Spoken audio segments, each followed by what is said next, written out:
I blame a lot of Instagram because it is so visual and aesthetics and it's so fake. I see these homes and how they're renovated. No one lives like this. This is so unattainable. I'm all about buying value. I buy the worst looking stuff. You come to me, there's nothing pretty about what we do. If I show you a photo of what we buy, it's hideous. That's how I see value because I know there's nowhere for this thing to go but up.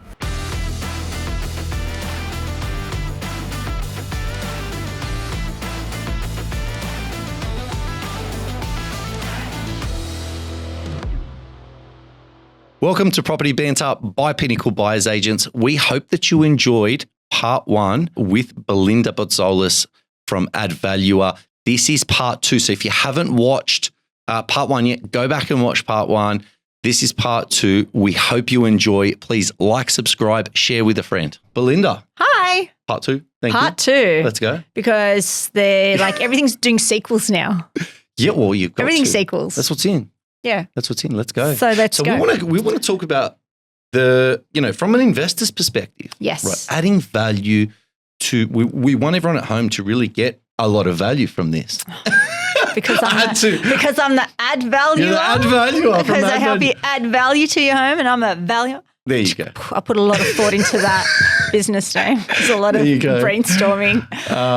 So top things where, as a landlord sitting here that has a property that could do with some add value add, what are those top things that you look for that can be done in a smart way? Obviously, post-COVID, prices of, everything has, skyrocketed, right? So let's go into it. Okay, let's assume that there's no real structural changes because that changes the game. When you're having to do structural, then you get a CDC or DA and then there's got to be certifiers involved. So let's keep it simple, stupid, So biggest, I guess, advice or the top 5 tips I would give you is I'll run through them and then I'll go into them in detail. Obviously, you know what I love? Changing blinds and curtains. You love blinds and curtains? I tell you why. If it ain't broke, don't fix it, for one. Yeah. Okay, I hate vertical blinds. For properties that have been there for, like the vertical blinds have been there for ages. They start, like sometimes the chains are missing on the bottom. One of the vertical one's missing. Yes. They've discoloured. They're a grey. They're just wrong colour. They're missing because those plastic things, because they're in the sun and they. And I don't, sometimes they work for certain properties, but 9 times out of 10, change the blinds, right? Now, if the blinds are rolling up and down, it's fine. Curtains don't need to come from custom curtains. Go to Freedom, go to Spotlight. I don't care. Go screw in the rods up the top, measure and then drop it down like a sheet curtain. Sheets are all in now. Yeah. So if you're styling it for sale, if you're styling it maybe for sheet curtains are in. You can't tell me there's one display home, Sydney, Melbourne, Brisbane, I don't care where you're in the country, that doesn't have sheet curtains as an aesthetic. Okay. Right? And they don't need to cost the world. They cost you $120 per room, if that. Yeah. And you screw in the rods and then just some sheer curtains. Yeah. Just changes the aesthetic of the room. So I think that's a nice nod to, and then if you're putting a tenant in there, it's like, oh, wow. This is great. This is lovely. For $120. For $120 completely changes the aesthetic of the room. Yes. So if it ain't broke, don't fix it. But if you got to fix it, add. And I'm not saying you got to add the curtain everywhere, but maybe just like in a lounge room or in a master bedroom. Yeah. And just leave it. Yeah. Roll blinds over verticals. Don't get verticals, please. Yes. Please, I'm begging you. Yeah. Just get regular Venetians or roll blinds like Spotlight or Blinds Online or one of those, I don't know what they're, just don't have to go and get custom. Next, I'd say changing light fittings or adding wall lights. I say this all the time. So what's in right now, and it makes the rooms feel so expensive for nothing, is putting wall lights, mood lighting, right? So if you've got a light, and I'm not saying everywhere, but if you've got maybe a bathroom that you're wanting to uptick and you're like, I don't want to spend any money, changing the mirror and then just adding wall lights changes it. Putting maybe a little bit of paneling and lighting either side of a bed. And then if you've got a bed in there, like just a little bit of change of lightings.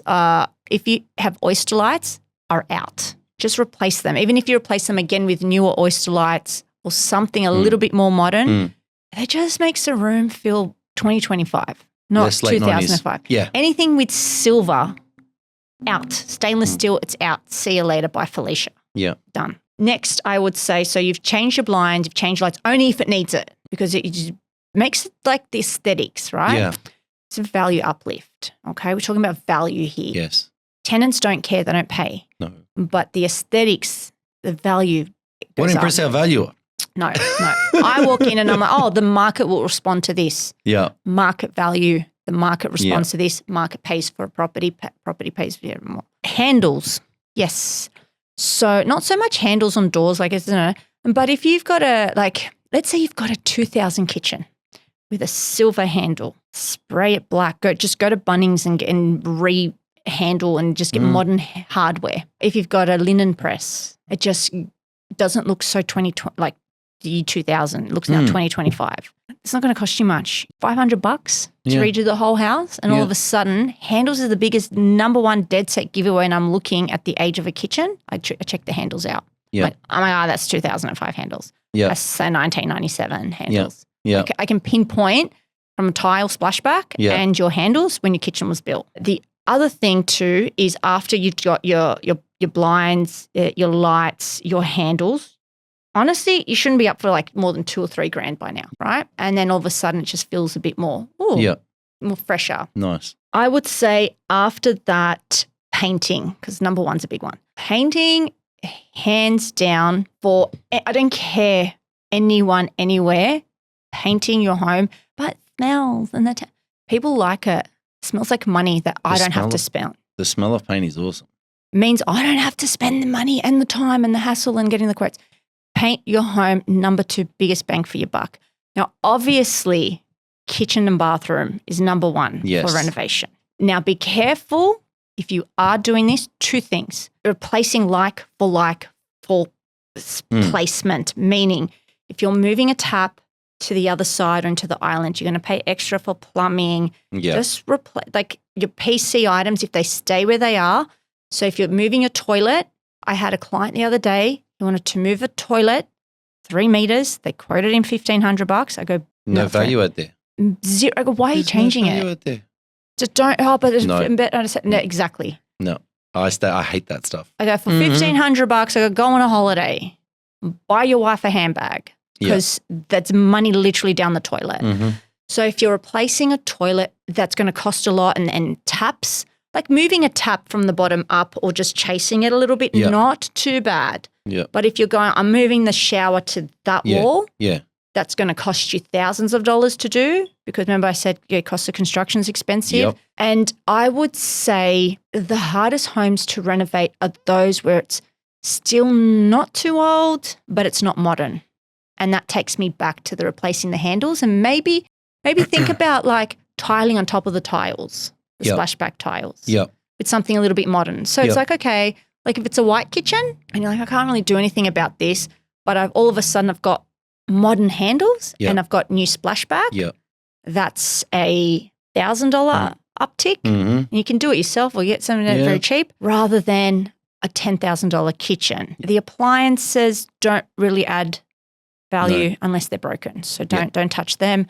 Bathrooms are really, be very careful not to paint over your tiles. Wait, if you're putting a tenant in there, because they're going to call you in 6 months because they're not going to DGAF. If you know what that means, look it up, because I don't want to use swear words on here. Yeah. But they DGAF about your property and they're going to be rough and it's going to peel and you're like, wasn't worth. So don't be a cheapskate if it's for a tenancy long term. You can be a cheapskate if you're going to sell it because it's just about, So I would say you know what is a really cool hack I saw? Someone epoxied the bathroom floor and they put like confetti to make it look like they use it in garages. Yeah. They did it on the bathroom floor and then so the floor is now sealed. Get out of here. I love this. And I never thought of this. Yeah. So now the floor looks like epoxy flooring with she called it chicken feed. That was her company.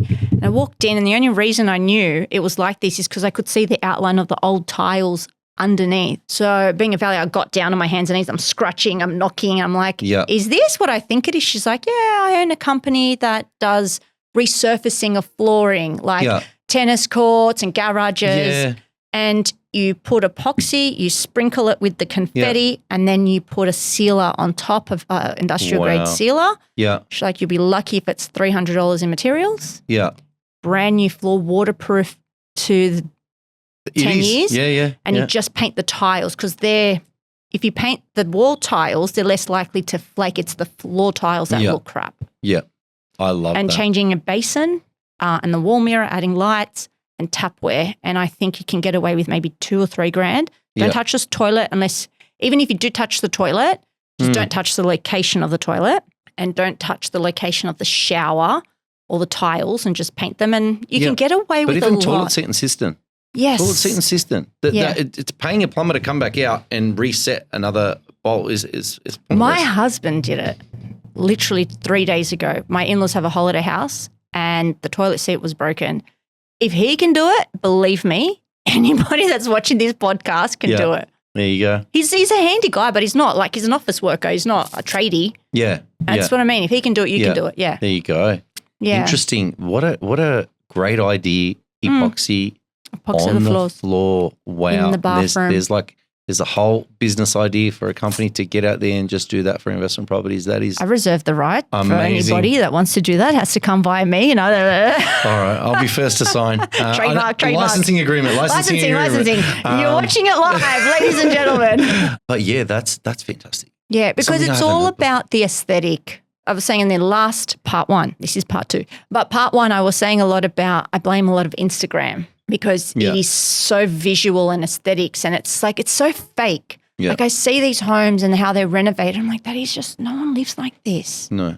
Like this is so unattainable. Like it just looks good. It just looks fluffy and pretty. It's like not practical. Yeah. So there's a lot of things that people are doing where I'm like, it's not like you don't paint over. At least you know how they do those videos and they do the voiceovers? Like, this is how we transformed our bathroom for $450. So I was able to, I went to Bunnings and then they're like in the car with their like ice milkshake, you know, like the iced coffee, like, this is me on the way to Bunnings. And, you know, and then they're walking in their activewear. Yeah. No, I'm throwing shade. It's not nice. Yeah. But I'm trying to be funny. And then I'm like, you're going to pay for that in 6 months. Oh my God. Because it's not, I'm not a fan. But the 6 months doesn't matter. It's for the gram. So as long as she's got the iced coffee. But does she have 300,000 views on that? Really? She got sponsorship from someone. Really? So yeah, but do you know what I mean? So just really be careful what you're watching out there. Amazing. See, I don't follow any of this sort of stuff. Logic. Yeah. So I don't see any of that. Yeah. But being in the industry, it's easy for us to know who the real deal is and who's giving good information and what's correct and what's not. Because we know it. We see a lot. Like I was saying, I've used to see 5 to 7 a day, all day, every day, 15 years. Yeah. I think I worked out that I've physically walked into about 15, could be 17, I don't know, I've lost count, 15,000 properties I've walked into. Yeah. Ding dong, hi Belinda, ding dong, hi, ding dong, like 15,000. Imagine what I've seen, especially Sydney. And I was waiting. From the Western Sydney to the eastern suburbs, past Wollongong, like I've seen everything. Like there's nothing I haven't seen. So sometimes I see homes and my friends will be like, oh my God, I saw this house, it was amazing. And I'm like, so? Like, because I'm so desensitized to harbour views and like looking over a train line where they're like, oh, the view's horrendous. I'm like, oh, is it? Like, not that, because I don't care. Yeah. I'm like, I've seen how people live and I know that when you see these spotless, clean homes on Instagram, I'm like, that's not how people live. No. I've been in your home. I know how 99% of you are, and most people, and I'm saying in a bad way, they live in their home. It's messy. There's life. There's school, like painting from the kids on the fridge. And when you look at these Instagram homes, there's no paintings from the kids on the fridge. Yeah. No. You know, there's no, you walk in, you see, they don't have cushions on the beds. They're lucky if they've made the bed or they've just thrown it over. Yeah. The clothes are like kicked under the bed because the value is coming just, you know, and you see the socks sticking out. Like people live in their homes. It's not there as a display, you know? 100%. 100%. And it's like the last minute thing where visitors are coming over, quick, got to clean their house. Because the house is lived in, it is a certain way. Yeah. But that's why we were talking about there's always in the WOG homes, there's always those lounge rooms you can't touch. No. Like you don't touch. And I don't know, my grandmother doesn't cook in the kitchen. She cooks in the laundry. She's the original butler's pantry, mate. Yeah. She'll go, I'm making, like, I'll call her up and I'm like, I'm in the area. I'm going to swing past and say hi. She's like, all right, I gotta cook. And I'm like, no, don't, and hang up, mate. I turn, there's a spread. I'm like, how? Wow. And the kitchen's spotless. And I hear her, I'm in here. And she's like frying pancakes. Yeah. She's frying potatoes. And I'm like, what? But no. They are unique. Not mess in the house. No, they're unique. Mess. They're unique in how they go about things. My baba would be on the pension. She would save a shit ton of money and she'd be the bank and loan it out to the family. Yes, I know. And she's on the pension, right? I know. And people talk about how they can't live on the pension. My baba lives on the pension. Not only that, she walks around, carries the money with her. Yep. She's sending out money to my family, which never paid her back. We had, but yeah, that's how they are. Do you celebrate, sorry, for Orthodox talk. It was the old New Year. Yes. The other day. Yeah. And we had for those that don't know, my background's Macedonian, we go to Serbia. Yeah. We have a tradition where we have we always go off topic. Last time we were talking about burnouts. Now it's. What are we on about? Always, it sounds something ethnic here. I like burnouts. I come back to Sydney, it's all ethnic talk. I have this like a pastry thing and you put a coin and then whoever gets the coin gets the luck. Yes. Anyway, my baba made muznik. And for those that don't know, this is like a burek. It takes all day to make. She's 89. She makes it, she stretches it, and then she's handing out $20 to my kids and $20 to my brother's kids. She's like, come here, sit down next to Bob, sit here. And she's handing them. I'm like, what are you doing? She's like, doesn't matter. And she's like my grandfather. She's a single woman on a pension. Yeah. She still loves to this day, swear to God, Kevin Rudd. Yeah. A very good. He gave me $750. I love it. Yes, she never forgot it. She's like, no, never give me $750. I love it, that Kevin Rudd. So my grandma, my baba, she didn't know that I was building a property portfolio and things like that. It was just something I did. She actually seen me on Channel 9 because Deda doesn't let anyone watch any other channel except Channel 9. Turned out I was on a current affair. Sponsorship, Channel 9. Yeah, there you go. I get no money from this. This is not a plug. But Baba's like, I seen you on TV. So I'm on there and I'm this property investor, whatever. And I was like, yeah, that was me. And then that was how Baba found out. Anyway, long story short, we finished and I'm about to go. I'm leaving the house. Baba sneaks you know how they put the cash in the hand? She's like, yeah. Take this, buy yourself something. I know. It's like, Baba, isn't that sweet? Did you not watch the show? Like I'm doing all right here, you know? And Baba gave me the $100. I still remember. It was a fresh, crisp $100. And you should be giving her money. Like that's how you feel. But yeah. I remember I did a TikTok, true story, and I was like, I found it and I should post it again. I got a lot of shit on it. I got a lot. Yes. So auditors, if let me know so I can add to it. No, I'll tell you why. So I know we're going off topic, but it's like it's also contributed to our need as a society to just have more and more and more and want more for our houses too. Then, and the video was, this is my grandmother's house.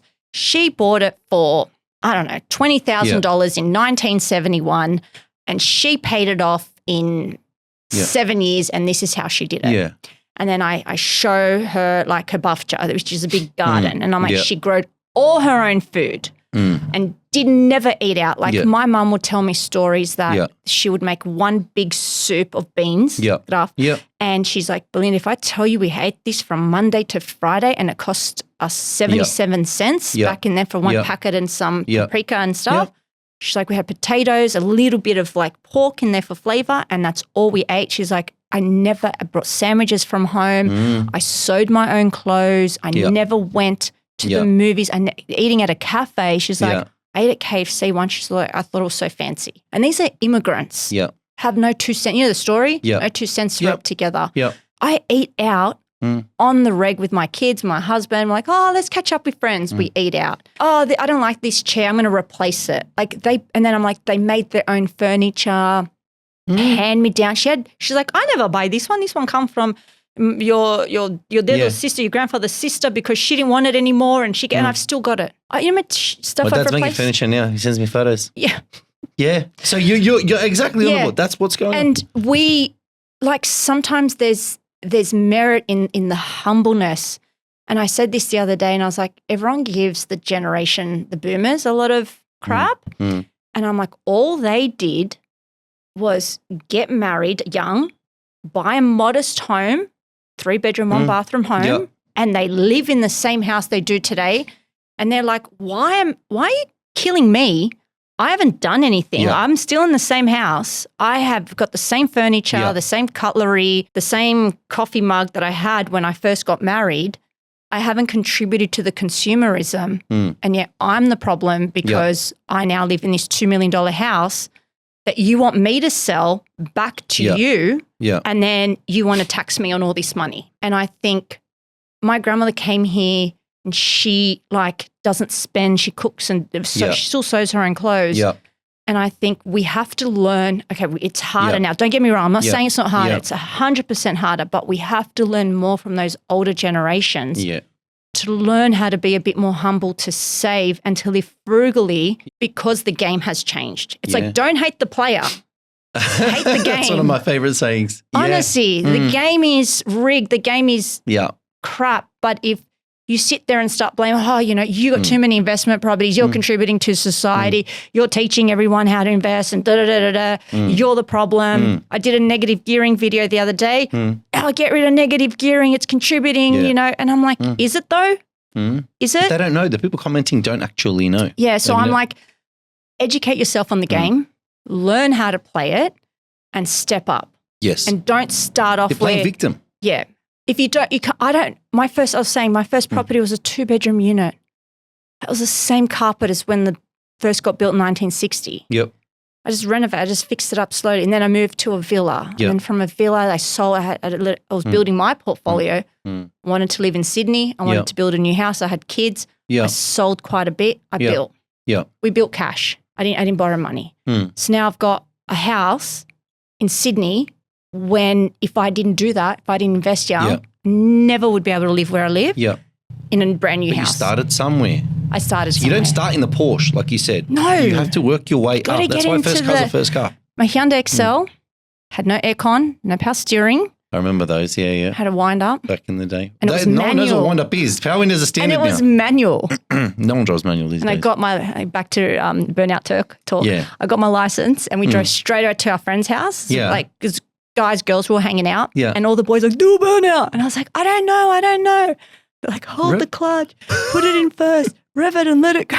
And it was an Excel's front wheel drive. And I was like, it bunny hopped. They went, and then you learned. I learned. I was so Have you scared. refined it since then? Yeah, my mum had this is so weird. Mum's car. I don't know how we get off topic. She had a Falcon. Yeah. It was the last of the rear-wheel drives. It was like you had the AU Falcon. It was the ones before then. Yep. And I went around the corner and I kind of swung a little bit too hard. And all I heard was, Arr! Like, what's that? And listen to the cops. Yeah. Oh, so I'm in here. You can't see me. Anyway, and then I heard that noise. And then I'm like, is that me? There's no one around. And I went around another corner and did it again. And I heard it again because these were heavy at the back. And so I ran home and I called my brother and I was like, come, I want to show you something. Get in the car. Yeah. And he was 4 years younger.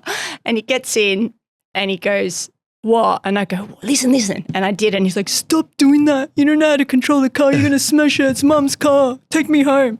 Anyway, fast forward, if you're watching this, Michael, fast forward 4 years later. Yeah. My mum goes to my husband because I was like, we got together young. She's like, Nick, something's wrong with my car. Something about a diff. No. Yeah. And he's like, let me have a look, Sue. So he goes and he has a look under the wheel arch. It's all burnt rubber. And he goes, I think your son's been doing burnouts. Oh, no. And she's like, no, he's not. Not my son. No, you're mistaken. It was the car before me. Whoever owned it before. He's like, no, it's not.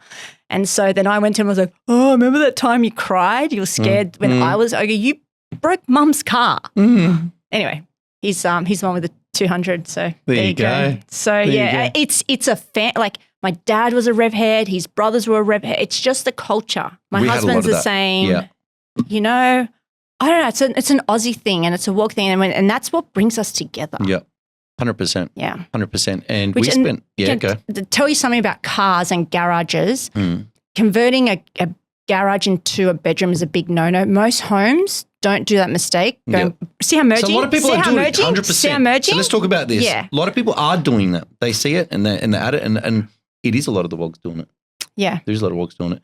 And we can say that because we are. Because we are. We can say that. Give us the actual Belinda opinion on this. What's the fact that addition of calling it an extra bedroom now it's not a 4-bedroom, now it's a 5-bedroom and so on. How do you see that as a valuer? Okay, yeah, okay. How do you see that as a valuer? We disregard it and we actually put a risk rating to the bank and we flag it and we say that the garage has been converted without council approval because you got to remember when the bank lends you money, they still own your deed to your home until you pay that last deposit. Yeah. So it's theirs. Right. You're in a way to think about it, you're renting it off them.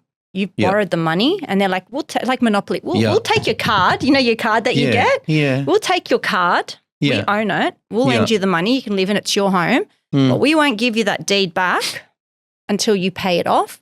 And until then, that's why when you pull out a mortgage, you must have mortgage insurance if it's your LMI in case you default. You also got to have insurance on your house as a standard. You've also got to make sure that it's livable and into a certain, you can't, do certain things to your home. Yeah. And anything has to be legal on that block. So if you've converted illegally your garage, the valuer sees that, notifies the bank. If anything, it actually deters the value. Your value goes backwards. Yeah. Because then we say in order to convert that back into a garage and clear it and like a make good, it's going to cost $8,000 and we take that $8,000 off your value. Okay. So be careful. But if no one's asking any questions, and I shouldn't be saying this, but wink, wink, for a resale, no one parks their cars in garages anymore. Everyone uses it to store crap because back to the story of my grandmother, we have crap now. Yes. Everyone has so much crap. Nothing gets thrown out. No. If there's a double garage, it's usually we have an old car under a tarp. Yeah. And the other half is just full of crap. Yeah. Not crap, but life, right? Yeah. And you never have the family cars in the garages. Units, no one ever parks in those garages. They're so tiny, but you need it for storage. Units are small. Yeah. So be careful that you're not turning people away that would otherwise go, I don't want to have to spend money to convert it back to a garage because I really need it as a garage. So, but some renters might want it as an extra bedroom. Thing is, if it feels like an afterthought, it is. Like if it feels like a garage conversion, it's never going to be worth as much as a bedroom. But I've walked into some and gone, I just walk through a wall. It doesn't feel like it's part of the house. And then you kind of go, that's the garage. If you really got to think about it and it feels like a bedroom part of the home, and the only reason I picked it up is because of what I do for work, then I'd say, okay. Yeah. A lot of villas do it. Oh, yeah. They'll punch a wall out. Yeah. And go 2 to 3 bedroom. Yeah. And then they'll leave half of it so then the garage door goes up and they can at least have a little bit of storage at the front. Yeah. And then the bedroom at the back. I've seen that a lot. Yeah. I would just pick your battles. 100%. Let's ask the big question. What about podcast studios? Yes. So I had to throw it. That's the beauty of having a garage like that. It takes next to nothing to convert it back. You did well. There you go. So for context, don't edit this out because it's pretty cool. We are in a residential garage. Yeah. Okay. And it's no shade. It's awesome because it is just showing that people are having home offices in garages. My cousin works for a hair salon in a garage. Yeah, yeah. Okay. That's a little different because they've now put sliding doors. Like the garage door is taken off and it's now sliding doors. Yeah. Okay. That's a little different because now if I want a traditional garage, it's got, the basins for the hair and there's capital gains now that's going to be from that because her insurance is changed and then so this is different. But something like a gym, people do gyms, you can convert your garage into whatever you want as long as the make good back into its original condition is nothing. Yeah. Like if I was to value this, I wouldn't value it as a studio.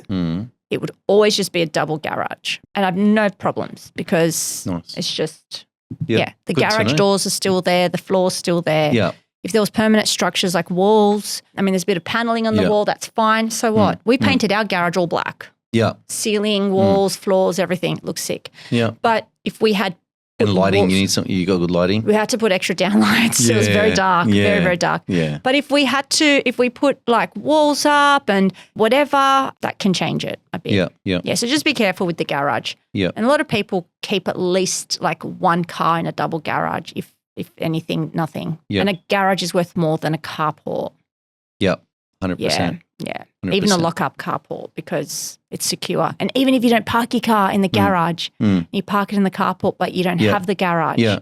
It doesn't make sense. What's a shade sale worth? Nothing. So we've got carport and we're trying to... Yeah. Be careful with the shade sale. Yeah. Because it can look ugly. If it's done nice and it's it's one of those things that like, going back to car talk, you know when you see those cars that they sell and they've been to Super Cheap Auto and they've put like every modification, like the new, like the Super Cheap specials, you're not going to pay, like you might pay a bit extra, like a little, just say, I know, but you might just pay a little bit for all of it when it costs you 10 grand to put all that crap on. I might give you 1,000 for it. That's the thing with a lot of that stuff. It's not, you might spend 5 grand putting it up because it benefits you. But for me, I'm like, I might pay a tiny bit for it, but it's not worth what you spent. So just be careful that you're not doing it for you because you like it versus because somebody else wants it. But at the same time, if you're doing it for you, it's your life. Like enjoy your life, live. Depends on what it's for. Yeah, if the leaves keep falling and you got the shade sale, but for somebody else, because it doesn't feel permanent. It feels like an afterthought, the shade sale. Yeah, it is. Cool. So we're going paint, flooring. Give us the rundown on flooring. Flooring is number 6. Yeah. Yeah, we'll go. Okay. Maybe, okay. I would say flooring. I hate tiles. So if you're ever renovating and you're tiling, it's the number one thing in the house I feel that really ages a home, tiles, because you can always pick the age of a home from a tile. Yeah. So say a 20-year-old home. I give you an example. A 90s project home. Yeah. Ripe for renovation now. You can't really keep the tiles because they're like in a diamond shape or they're the 30 by 30 and they've got like the black grout. And then you're like, oh, I hate the floors. But what am I going to do with them? Because it's going to cost me a bomb to jackhammer them up. And I don't want to lay on top because they always built them at the 2.4 ceiling height. Yeah. And if you're going to put floorboards on top, you're going to lose that minimum height. You're in a bit of a dilemma. Yeah. So if you're looking for long-term, they're hardy, they're good, but they always date, and it's always a problem for those that don't like it, versus a laminate flooring. So I would say if you are renovating today, don't tile. I'm not saying don't buy a home if it's got tiles, but don't tile if you don't have to, because then in 20 years' time, when you want to add some equity, rip up the floors, easy as. Lay new flooring down, it's fresh as. Where tiles is hard, the cost might be cheaper up front. You know, if you can do it cheap, right? Just, it's hard wearing and all the hard tenants in there. It's perfect for that. But long term, there are so many homes. We went through a massive 2010 to 2015 concrete look, dark grey tiles. Yeah. Not in anymore. Done. That style's done. Really dates the home. Yes. Really dates the home. The concrete looking. Yeah. It's not warm. No. But it was so hot during that period. It was. Yes. If you had timber though, and timber's classic. Yes. Timber's classic. Sorry. This is obviously this is your specialty and it's your expertise, but I think it can never go out of fashion. It's just something that's natural. It's part of the earth. It's something that is always going to go. Be careful with really cheap laminate though. Oh, I've seen this. Really cheap. It sounds. I hate it when I would walk into a home and it's clunky. Yeah. I don't know if you can hear the table now. It's just that clunk sound where wood is more like a thud.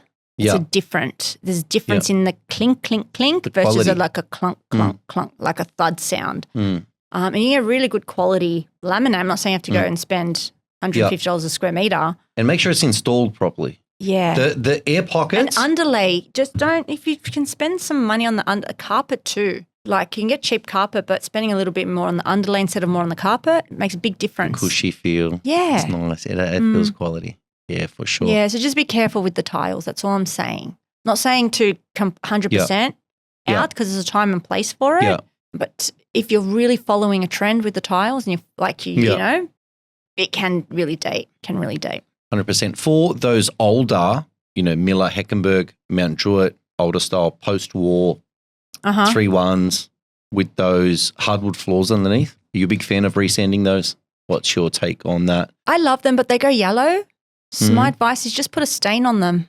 Just stain them. Just stain them. You can even lime wash them. Give them just to get rid of the yellow. Because over time, the lacquer and the pine, the chemical whatever, it turns them yellow. So it interacts with it and yeah, interesting. And then when you first sand it, it looks nice. And then over the years, it goes yellow. Just stain it. We stained pine in one of our places into a Japan black. It's mad. Nice. So good. And we had like a satin finish instead of a gloss. Yeah. And you've got to remember pine though is very soft. So you can see scratches. Yeah. We had a little dog and he did scratch it, but he didn't the colour didn't come off. It just had scratches on it. Oh, yeah. And the good thing is 10 years, 20 years time, sand it back again. And it is tax deductible for a depreciation report too. Nice. And that's another thing, depreciation reports. Yes. After evaluation. Actually, let's talk about depreciation reports after evaluation, but scrapping reports as well. Scrapping reports, yes. They don't know about scrapping reports. Let's go. Yeah. So I'm qualified to do depreciation reports. Yes. Nice. I'm a registered tax professional. Sorry. There you go. You typically got to be a quantity surveyor, but I'm a valuer. It's how I just went through a different route. Anyway, we won't go into that. So for instance, guys, if you own a property built after 1987, so let's say for argument's sake, it was built in the year 2000 and that carcass of a kitchen gets 40 years. So you've got until 2040 to depreciate that kitchen as part of the capital works. I don't want to lose the listeners here. So that kitchen is fixed to the property. That property costs $300,000 to build in the year 2000. You get to depreciate that for 40 years. 2025 or 2020 comes along and you're like, I want a new kitchen because 20 years now. You rip out the old kitchen and a quantity surveyor or someone like myself will work out that in the year 2000, that kitchen cost, round numbers, $10,000 to depreciate. Yep. You've already depreciated 5 and you're pulling out an asset that has another 20 years to depreciate with another $5,000 and you pulled it out. You can pull that $5,000 forward and write the whole thing off because you've replaced it. And then the clock starts again on the new kitchen.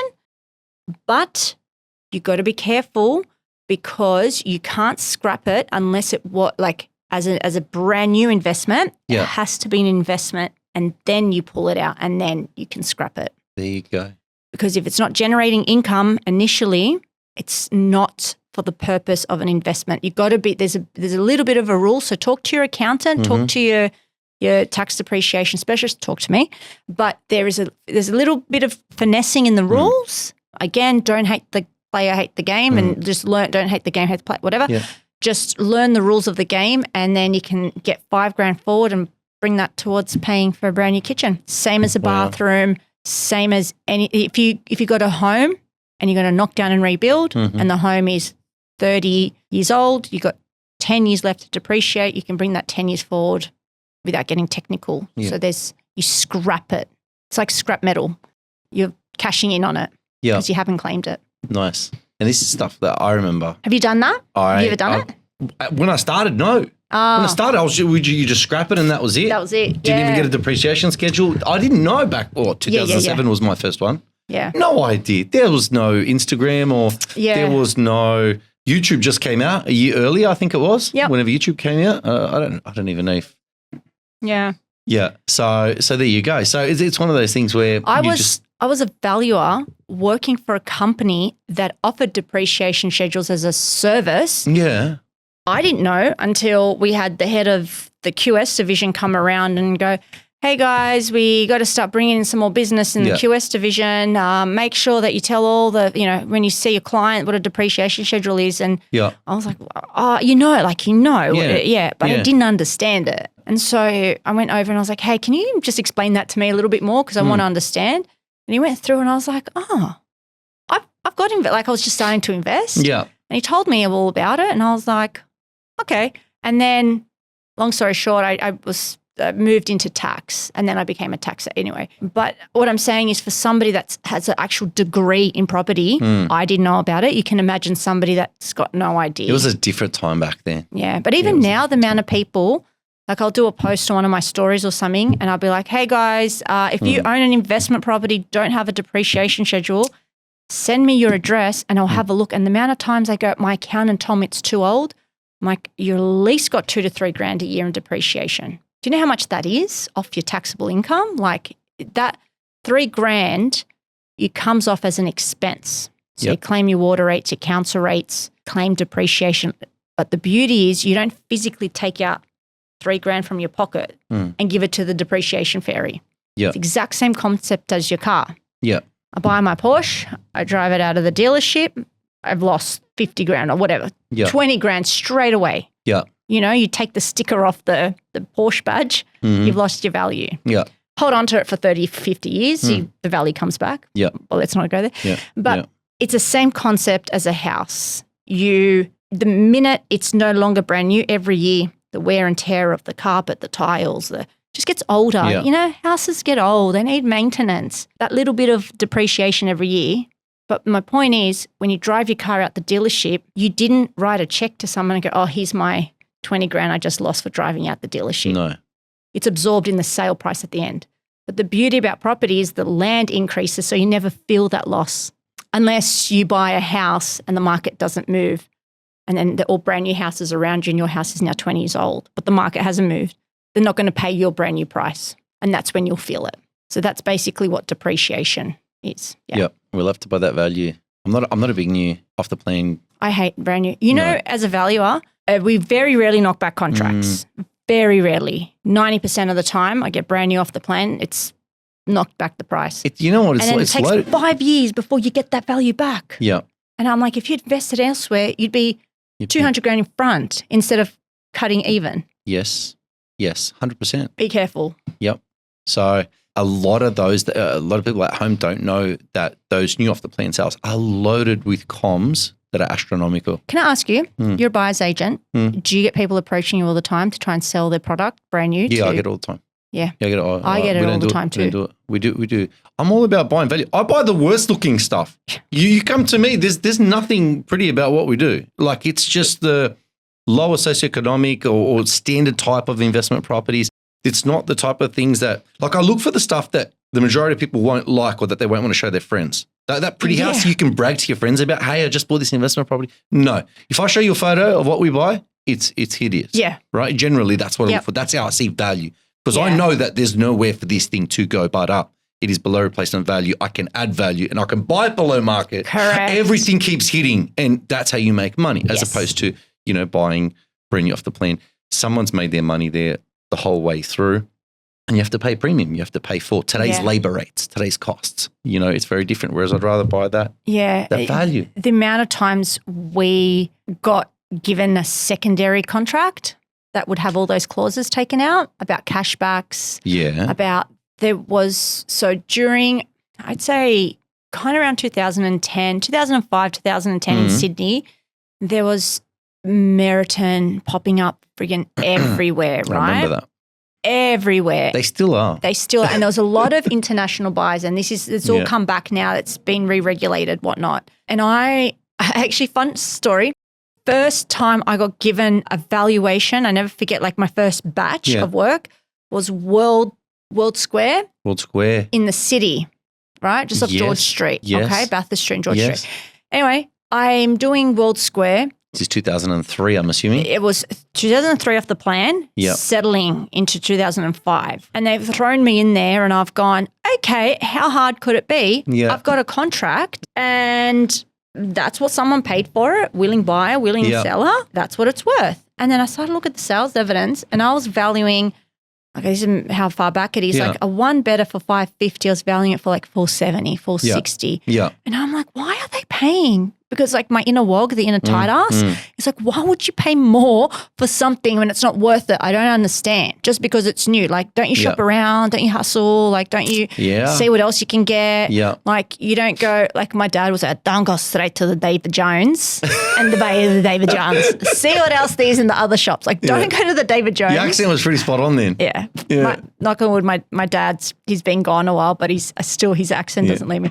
Don't buy it. So, like, why would you go and pay the David Jones price when you could go to Kmart and get the same thing? Very, very, very similar. No one can tell. So I never understood that. And then I was like, wow, they're paying a premium because it's new.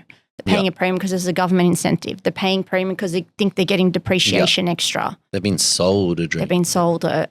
Yeah. And don't forget, you could only buy brand new if you're an international buyer. They've changed a lot of that now. And I couldn't read any of the names because they're all foreign names, names. So without stereotypical, like stereotyping buyer, if we all know what I'm talking about, it was during that period. And I just thought, why? That's when I thought, and then they'd pop up around and everyone I wouldn't understand. I get the luxury units because they're maybe the retirees. Like there's a lot around Bondi. I remember valuing a penthouse at Bondi for like 20 million. And I'm like, you can get a pretty hang-on house for 20 million. But it's an apartment and it's uninterrupted views and it had a pool and it was like, it was two that had amalgamated into one. Yeah. What I'm trying to say is there's a market for the prestige end, but for the everyday on Canterbury Road, Parramatta Road, pretty like the quality is subpar. Yep. Stay away. Yep. Water damage, brand new off the plan, mass where if you pick that up, if you put that on the market and 17 others around you came on the market, what makes yours so special? Don't buy it. Yep, 100%. You can't have anything unique about yours that stands out because when we've been in a beautiful market the last 5 years. It's only been up. Yep. And if you're new to the investor game, you think this is it. You haven't seen. Only going up. All right? Or I'm a value and I'm like, and where's the popcorn? Because it's coming. It's got to come up and down. We've seen a little dip. Yeah. We saw a dip for like a couple of months and it went straight back up again. Yeah. Right? And they're like, oh, the market goes up and down. I'm like, does it though? Because I bought a unit in 2007 when I first got together with my husband. We bought something together. And from 2007, before us in 2003, they paid $355. We got it for $325. So that's 2003 to 4, 5, 6, 4 years. It went down. So the market's flat. We didn't make any money on it for like another 3 years. Yep. So for 7, 8 years, the market during 2003 peaked. It went flat. And then up until about 2009, 10, it started moving. In Sydney? If you're in a better area. Out here, it didn't move. We didn't get an 2009 spike. We got nothing. So you're 100% right. In 2003, you would have. The market went up. 2003 was. Yes, I bought everything post. So yeah, but from 2003 to 2009, it did nothing. It did nothing. All of Sydney. And then we had the GFC. And ironically, the GFC came. And I remember, back to cars, I walked into Audi and I put a deposit down and I told them to hold Audi A3, the little ones, the convertible. Yeah. Because I thought I was so cool. Oh my God, I'm making some commission. I'm a valuer. And then literally the next day, and my dad's like, I don't know about this. Not a good idea. And I was like, I don't care. I get to depreciate it for work and get a car allowance. I don't care. And then literally the next day, I promise you, it was a Sunday. On the Monday, my boss sits us down in the boardroom and he said, the Lehman Brothers Bank just collapsed. Yeah. We're not sure if the banks here are collapsing. If that collapses, our values are going to collapse. We're going to be out of a job. I can't guarantee a job next week. I'm like this 20-something going, I've just put a deposit on an Audi. And then I went home and I got I can't remember if I lost it or I got it back. But from that day, I thought, like, I just knew one. Like, I just knew good. Yeah. I thought anything can happen. Yeah. It's like, don't count your chickens before they hatch type thing. Yes. Yeah. So just because we see the property up, now everyone's making money and like, oh, it doubled. I bought in Logan for $330. Logan sat idle for a long time. Thank you. Long time. If that was a heart rate, that was dead. Yeah, but and there was no resuscitation though. You're long gone, you know? Yes. Yeah. So don't look at Logan the last 5 years and think that's going to repeat for the next 20 years. No. Because if you made your money, they're great. And there might be a little bit more in the tank. I'm not saying there's not. But don't say, okay, 5 years it went up by 32%. I'm going to have 32% rolling for the next 10 years, 20 years. Oh, be careful when you look at stats and years, growth rate curves, 100%, because if you just look at this portion of it versus the 10-year or the 15-year, they all tell different stories. In Perth, 16 years of absolutely nothing. The people are dying to get out of those properties in Perth. But yet there's a Sydney investor going, yes, this is awesome. I'm buying. Yeah. Right? So there's always two sides to everything. Yeah. And once you need to have seen it to understand it. I think that's nothing in this life, nothing gets taken with us when we go accept our experience. You just get the experience. None of the money, none of anything goes with you. You see? So in our game, you know, experiences, it's taught me so many things. Logan was, okay, I've heard buying, actually, even my late Bubba, don't buy Brisbane, it's flood. Oh, yeah. She even heard that on Channel 9. She repeated that. I've got other clients. She told me that once upon a time, right? That. So, and then you got other clients saying, you know, don't buy Perth, it's a mining town, and don't buy this and don't do that. And everyone's got a story at some point in time about something. Tell me this. You are not a millennial if you haven't driven past a property and your parents go, we nearly buy that. Yeah. You and me and your mother, we nearly buy that, but we didn't because there was something. Yeah. So the best story, do you want to hear the best story of this? Yeah. My dad he's now passed. He was a drummer. Yeah. And he was the youngest of like 4 brothers. He was young always. Like this guy never grew up, right? Yeah. It was just always a larrikin. It was just funniest guy. So he's like to my mum when they first got together, let's buy, because there's always that Bondi sunbaking, like back in the 70s, you know, had a nice Mediterranean skin. Yeah. Let's buy this unit here. It was in icebergs, like just not the new ones, but right there, right? In Bondi. Yeah. She's like, Les, we have a daughter, like she's a baby. Where are we going to raise her? Like, you can't raise her in an apartment. He's like, what do you mean? Look at the beach. Like, look He's got where you look are. at a point. Like, look, every day I take her for a swim. She play outside. What do you need her for? Like, I love Bondi. Like, let's live here. My mum's like, no, we need a house. We need a yard. You know, we aren't like, we're sensible people. Like my dad was, if you've seen the movie Grease, he was Danny Zuko. Yeah. Cool, you know? Yeah. And then my mum was Sandy. Like, she was an accountant. She was like straight down the line, like the biggest goody two-shoes. And my dad was like, anyway. Well, come on, drummer, Bondi, sunbaking, rock star. Yeah. Okay, let's face it. You're painting a picture here. True story. He was in AC/DC before it was famous. No way. Promise you. I do my cross on his grave. I promise you. He told me that he grew up in St. Peter's and they needed a drummer and he gigged with them a little bit and he did a couple of gigs before they were. Yeah. He was like 18 or 17 at the time. He brought them home and you can imagine like my Macedonian grandmother and all the brothers see these guys with like long hair, smoking, skinny as, walking in, jamming rock from the garage in St. Peter's in the backyard. Yeah. And my grandmother goes, you bring those boys here again? Yeah. Never, never. And my dad's like, no, they're cool, don't worry about it. And then we're like, why did you, bloody AC/DC? Like, firstly, there's a culture. He goes, there's a culture change because like, you know, but he goes, you know, those boys, all they wanted to do was jam and rock and drink and smoke cigarettes and smoke weed and just hang out and jam. Like, I wanted to dress up nice, drive my Jag, pick up chicks, go to the city. Yeah. So I just wanted to pick up the chicks. So he's a real ethnic because that's what they all do out here. And I was like, but Dad, he goes, but... And I go, do you keep in touch? He goes, nah, you know, they're different, those boys to me. Like, this wasn't my, not my type of friends, you know? Like, but I was very good at the drums, so they like me. They respect, like, musicians respect each other for the music. Yes. And because they play good music, and I just never, anyway, so that's my story about my connection. So every time we go to Bondi, my dad's like, you know that unit, I could have bought that one for you. You could have lived there now. And I'm like, all right, man, I heard the story. Yeah. So I looked at the Bondi story. Wolseley Road Point Piper property once and it was $900K, you know, and this was late 2000s, roughly GFC. It was a townhouse thing I've got to have a look at it. I've got to Google map it. It was a townhome unit thing. Oh, yeah, nice. And I was like, Bulls Road, Pond Piper, that's the it, right? If you're from Sydney or if you're from anywhere in Australia, right? Yeah. That's the street, the suburb, right? Yeah, Wolseley Road. So there you go. And then I was just driving through Western Sydney now. Of course, we're in Western Sydney. And I was like, oh, man. South was Southwest. Southwest. Yeah, that's right. And I was like, I could have bought half a Denham Court. I know. You know, all these coulda. 5-acre properties for like $650,000 back in the day. We've all got those stories, 100%. Yeah. And time will only you really see the effects of property and how much. Well, property's got up, dollars been devalued. Another conversation thing for another time. But do you have a personal story where you've done that as well?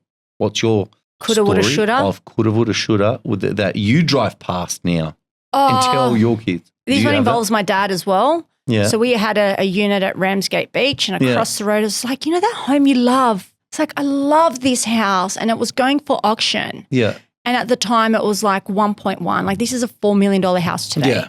Because it was on a big block. Yeah. Big block. And it had a double garage. My dad's like, Nick can put the Mustang here. It's a big garage. I put my drums. I can jam here. I was like, yeah, okay, whatever. And then it went to the auction, and he's like, just buy it. Yeah. I'm like, I was in my head, I was like, no, because I didn't want to sell the unit. I wanted to keep adding to my portfolio. And he's like, don't worry, sell it. It's like, your mother and I, we bought a house and I couldn't sleep for days. And I was so stressed about it. And he's like, because of the music, he used to get played at restaurants and the wogs, they throw money. It's like, I paid it off in like 2 years and don't worry about it. Money comes. He's like, don't worry, just buy it. And I was like, no, Dad, I'm not. My mum's in my head because my mum's a conservative one. Yeah. And I was like, no. We could have afforded it. It's not that we couldn't, but I just didn't want to sell, and I didn't want to. And again, going back to my grandmother's story, I still wanted the lifestyle. Still wanted to travel. I didn't want to live a frugal life and just put everything in the mortgage. Yeah. And it went. He's like, you should have bought it. The money, the properties always go up. Don't think they went. I'm like, no, Dad, where's the money? People don't have that. Thing's worth $4 million today. Yeah. But at the time, I was like, he was just like, just buy it, and it will sort itself out. So he was just at ease with his thinking. He was just like, don't worry, everything was don't worry about it. And I'm like, he would have made the best buyer's aid. Don't worry about it, just buy it. It's good. It's right. Just don't worry about it and buy it. If the numbers work and you can get in now, because I guarantee you, if your heart is telling you and it feels right in your gut, then get it, because otherwise you'll turn around and you're like, it's the one that got away. Yeah. Like a love story, and you always think about it. Yeah. And you're like, I should have asked her for a number. Yeah. Oh. I've got one. She's doing burnouts in the Falcon. Oh, who was she? Who was she? How much did the diff end up costing? I don't know. Nick, my husband, because he had to fix he it. had an XR8 when I first met him. Oh, did he? I was like, so what do you drive? Yeah. I'm like, I got an XR8, and he's like, it's a Series 3, and it was a Series 2. Yeah. Okay. Did he badge it? You'd badged it, and he put a Tickford sticker. And the Tickford badge, and it wasn't. And it wasn't. It was a Series. That's the old school equivalent of what these guys would do with the AMG stickers these days. And then, but I was so impressed. Like, if he told me he had a Merc or something, but it was and then when I told my dad, I said, because I didn't tell him, and I was like, I've got a boyfriend. He's like, is that the boy in the XR8 picks you up? And I was like, yeah. Dad's doing these ones, huh? Yeah. He's like watching out the blinds. What's going on? So, but like we put value in cars, and we put value in bags, and every girl has their nails done and her lashes done and a fake tan. She looks mint. Girls are looking mint these days. Yep. Put that money into an asset and then look mint, like me. Yeah. I look like crap. I didn't do anything because I was a tight ass, because I saved all my money and put in property, and now I'm like, now I got money now. The whole looking good, I think, is a new thing though. Because if you see my haircuts from when I was a kid, 100%. I've got this. It's Did you have like the spikes with the blondes? No, when I was older, I got my haircuts when girls come in. But when you're 10 years of age, worst ever haircut. If you're from the 80s, you're an 80s or 70s baby, you can forget about it. You get a haircut once every 8 months or something like that. Whatever you look like is just what you look like. Yeah. Now kids are all fresh cuts. They got the clothes. Yeah. The kids are little, I know. So it's all save changed. your money. Trust me, there is value in being really frugal, investing, and then when everyone else is like, 100%. but like, well, yeah. Yeah. 100%. And you don't have to tell anyone. Shut your mouth. Don't just do you, you know? Yeah. Don't tell anybody what you're doing. No. We're going to Bali again. It's like, okay, well, just make an excuse. Don't say I've got to save because it's not cool. Yeah. Like, you know, but just save your money. And I think going back to the way the boomers were, there was a lot of sacrificing as well. So much. There's a lot of sacrificing there. Much. So you can't have your cake and eat it. No. Because when I look back and when I bought my first property, I bought it just after it doubled in value. And the previous owners bought it for 170. It was a 422, 500 square meter block, and it was brand new in 97 and they paid 170. Then I, in 2005, paid $380,000. And I was spewing. I was like, I paid $380. I bought it at the top of the market. Yeah. And I was like, look, I'm just going to keep buying property so that when eventually this next boom comes, and that could be God knows when. And when you're 22, thinking I've got to wait another 10 years, that feels like forever. Yeah. But that goes like that, right? And looking at that now, to get into that property, it was still not easy at the time. I worked 7 days a week. I saved heaps. I used the first homeowner's grant. I slept on the floor. I took the pillow. I slept on the floor with the air conditioning on. Greatest night of my life.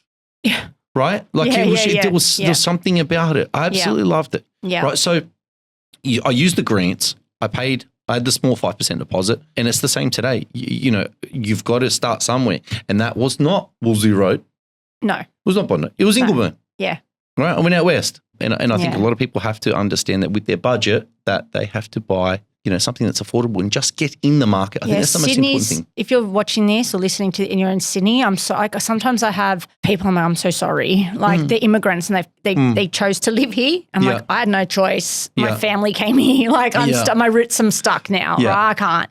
You chose. Like, I'm sorry that you picked the most expensive city. And I said, this is a city of sacrifices. And I wrote an article once and it was about, I heard this from someone and then I put my spin on it and I was like, if you want to live in Sydney, you've got to play the game. There's 3 options. You got your dream home in the dream location for your dream budget. Pick 2.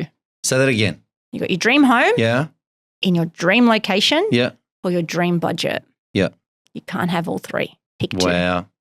So you want the home in the location, but you can't afford it. It's not your dream budget. Yeah. You got your dream budget in your dream home, but it's not in the location you want. Yes. You got the budget in the location, but you're going to have to sacrifice the type of home you're buying. Yeah. So if you want the location on Wolseley Road and you've got the money, you're probably going to have a studio. But if you want the 4-bedroom house and you want it in your budget, you might have to go from the east to the west. Or you might have to go from the west to Wollongong. Or you might have to go to Wollongong to Albion Park. Do you get what I mean? Yes. So there's a sacrifice. Yes. Brisbane, before half of Sydney and Melbourne went up there with their Sydney money prices and blew it up, could very comfortably have all 3. Oh, yeah. Very comfortably. Because 800,000, we were sitting here going, oh my God, as if you live there, we could buy 5 houses there. No one did. Yeah. But they could do it. Everyone, some people did. Yeah. And some of us did. No, but you know what I mean? Like we all said that. And now we're like, oh, we probably should have done that. Yeah. But it's hard because the prices are just going up. And there's a lot of money recycling down. They're saying now it's going to be one of the biggest inheritance, but they're calling a tsunami inheritance, like money tsunami coming down. Yeah. And you're going to have a lot of people that are going to get money from their grandparents, from their parents, and that's going to come. And I think the smart ones would get professional advice. Don't touch it and put it straight back in. Like when I lost my dad, I didn't want his money. Like I just felt, because I was in my 20s, he was young when it was a heart attack. It was horrible, it was worse. And I thought, it's like, I go like, your dad's passed away, his money. Like, do you know what I mean? And I was like, I didn't want it. So I just left it back in the property. Yeah. I left it in. And then I reinvested that money and then we used some of that money to build our house. But it was like, some people were like, oh, I'm going to go on a holiday. I'm going to buy a car. I'm going to buy this. Do you know what I mean? Yeah. Like, oh, I got this. Oh, I'm going to pay off debts and I'm going to. And then instead of taking that, because they sacrificed everything for us and then we're just going to kind of blow it. Yeah. You know? So it's like easy come, easy go. Yeah. But respect the hustle that they did and put it back in, you know? Or you'll be learning lessons. Yeah. Like I don't know about, former Yugoslavia, we didn't have it as bad like Macedonians, but I've got my sister-in-law's Croatian Bosnian.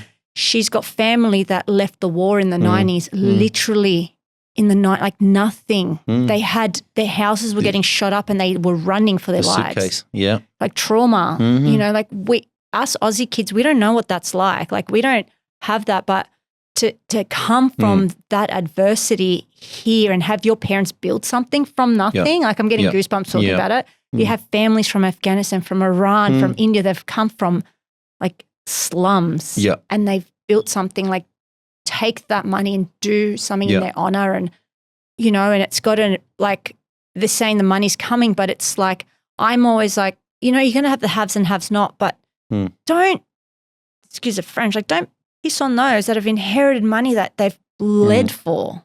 Does that make sense? Makes perfect sense. Some people have had a lucky generational wealth, but don't forget 70s and 80s, I can guarantee most people watching this had family that came from, not from here. Yep. You know, we didn't, as they say, we grew here, but they flew here, you know? Yeah. And what they sacrifice, imagine you right now leaving everything, your house, your belongings, and you and your wife going, I'm going to go now to Germany for a better life and leave everything behind.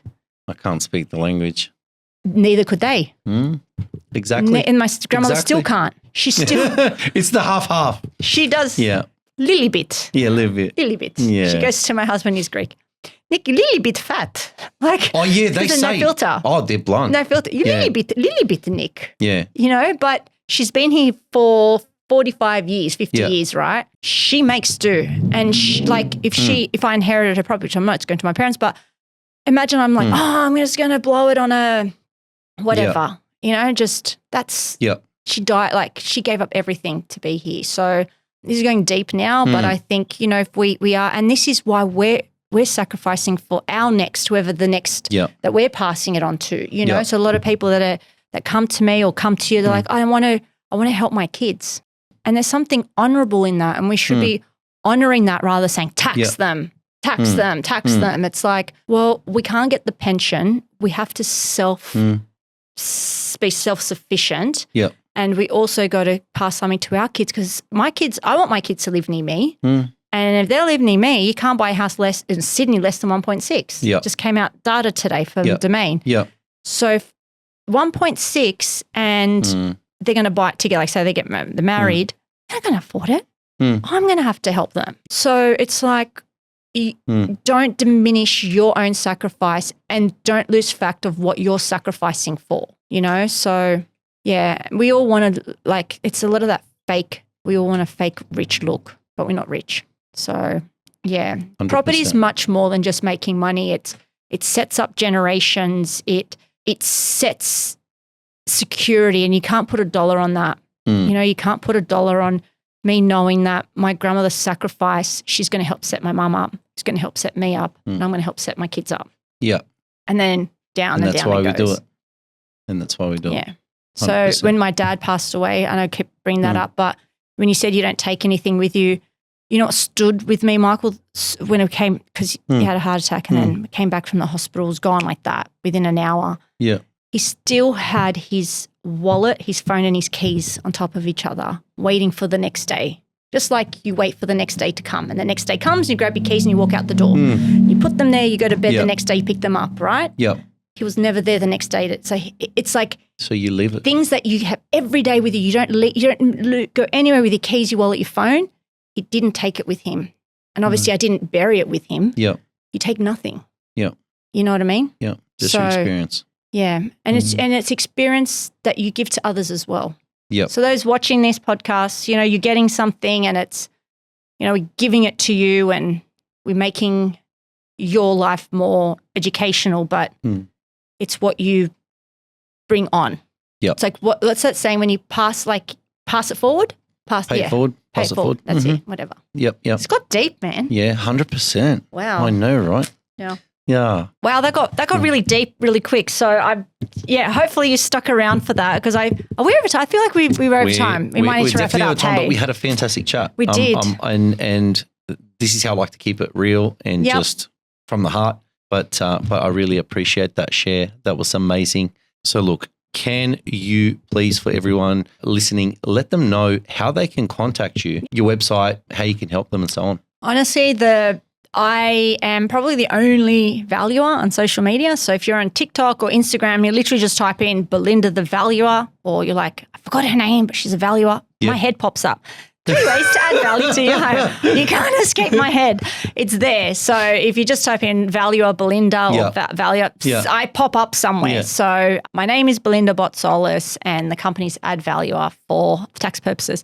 But everyone just knows me as the Valuer. The Valuer. That's it. It's simple. Almost 19, 20 years of just valuing. So I feel like I deserve to be called the 100%. That's my and if you did 19 years, you're able to round up to 20. So just say 20 from now. I actually started valuing when I was 10. I'm very young. I'm like a prodigy. So yeah, I did my first inspection. My dad dropped me off. No, it is. 19 is 20 years. That's it. You're it's and when you do it so much, like you said, you see so many houses. And that's what I wanted to really get from today. Yeah. I knew I was going to get some nuggets, and I know, I come from Renovations to build and scale your property portfolio. Yes. That's what I think I do really well. Perfect. And hearing the epoxy story, that was that one nugget. That was that. It's like, she's worth it. From that, here, it's worth it. I want this. No. Never going to speak to her again. No. The blinds. Oh yeah. The blinds and the handles. Yeah. Just great value adds. Yes. Obviously, paint flooring, which is the one that we all know, but those are great little nuggets and they're inexpensive. And the epoxy business, I'll go your halves in it and we'll get it started this afternoon. Yeah. Belinda, thank you so much. Thank you. I appreciate your time today. Appreciate it. Thank you.